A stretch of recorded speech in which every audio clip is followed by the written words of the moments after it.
This CRN video is brought to you through the support of Guinness Draught, official beer of Rugby Canada. 10 minutes into the first, England up 11-0, and it looks like Chris Bell has scored. But no, a forward pass keeps him shut out of scoring in the same place. A ball squirted out on him the week before against Scotland. Here's another look.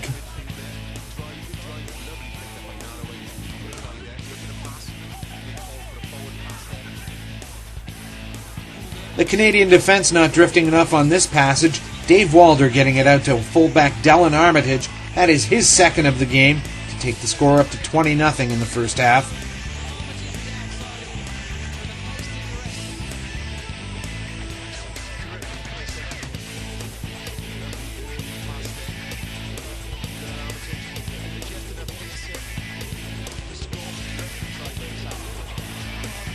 On the following kickoff, the Canadian attack gets organized, multiple phases, finally allowing Morgan Williams to pass outside to Ed Ferrers, and then the one-handed flip pass out to Witkowski, finishing the move and inspiring the Canadian fans. The conversion is missed in the tough win, 20-5 to England.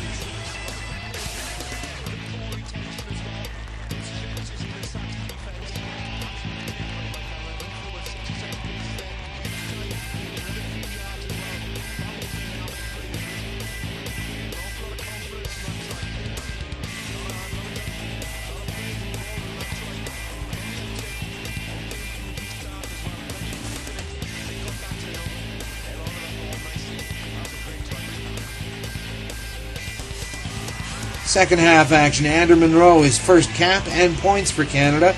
A long penalty, 20-8 to the Saxons.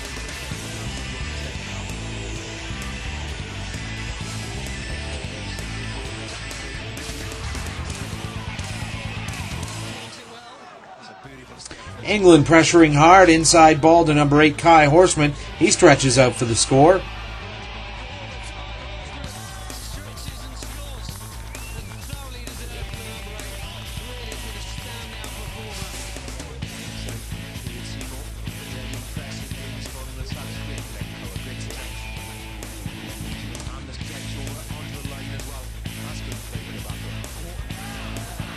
Now it is wing Richard Houghton. Look at the pace! And then he offers a gift to Chris Bell, who finally gets a try in the tournament after 2 callbacks.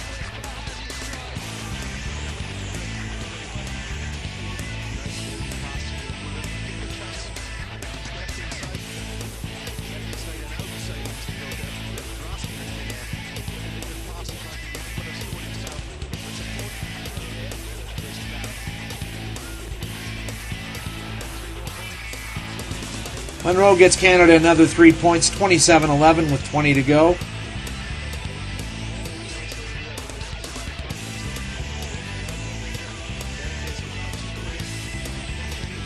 Here is Matt Finney in his second ruckus of the game. He gets his second yellow card as well, and his afternoon is done.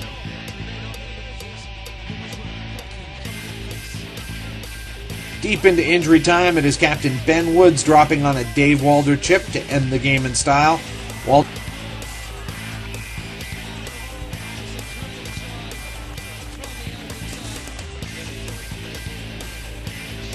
Walder adds the extras 41-11 at full time.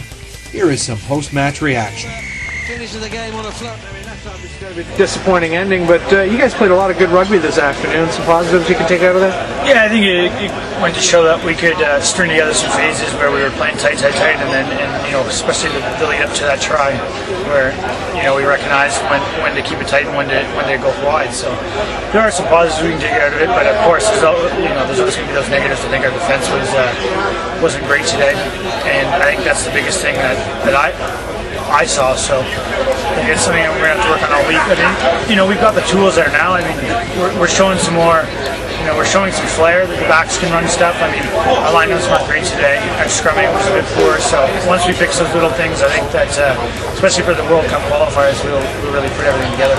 Yeah. Well, it was always going to be difficult with the 3-day turnaround, and I think our forwards played their hearts out. But at the end of the day, I think around 50 minutes came, and they just didn't have enough in the tank. And we did all we could to recover, but we just didn't have enough gas on. And it just seemed like, yeah, you guys got more initiative and more willingness to throw it out wide. Yeah, I think there's a lot of guys that I played with today that have been on that New Zealand tour, and I think what they learned from down there, running, just give it a go. They seem pretty fit. I mean, it's nice having guys just wanting to have a go.